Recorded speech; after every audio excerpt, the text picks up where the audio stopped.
তো আজি মৰ্ণিং আমি এতিয়া এইটো ফুলকবিটো কাটিম ইয়াত অকণমান চাগে ফুল ওলাই গৈছে চব মায়ে বুঢ়া হৈছে কাটিব কাটা জলদি এয়া ফুলকবি আমি কাটি দিলোঁ ইমান ডাঙৰ ফুলকবি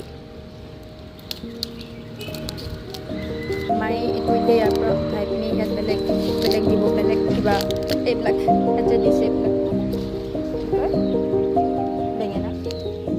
আৰু হাৰ্ভেষ্ট আৰু কৰিব আৰু কিবা কাটিব বোলে আজি এইটো অকণমানি হৈ আছে চ' এইটো নামি নাকাটো আৰু এইটো আজি কাটা আছিল এইটো ডাঙৰ এইটো কাটা আছিল বাট আজি আমি খাম মাছ আৰু ফুলকবি এইটো আমি মানে আৰু দুদিনমানৰ পাছত খাম মাছ আৰু ফুলকবি এইটো বহুত ধুনীয়া কম্বিনেশ্যন হয় আমাৰ ঘৰততো এইটো বৰ বিলাহীও আছে আৰু কণ বিলাহীও আছে মানে বিলাহীটো কিনিবই নালাগে আমাৰ কণ বিলাহী আৰু ফুলকবি এণ্ড ফিছ আজি মানে এগৰাকী আলহীক আমি ইনভাইট কৰিম তাই দিল্লীত থাকে চ' তাইক আজি এইবিলাক খুৱাম আলহীৰ কাৰণে জলকীয়া এটা ছিঙিম বুলি ভাবিছিলোঁ বাট এইটো মায়ে বোলে পচাইছে এইটো আমি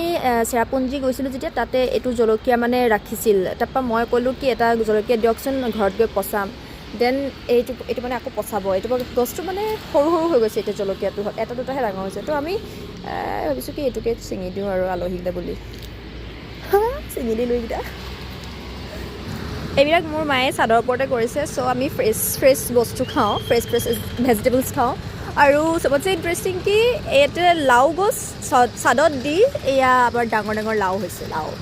লাও হৈছে তো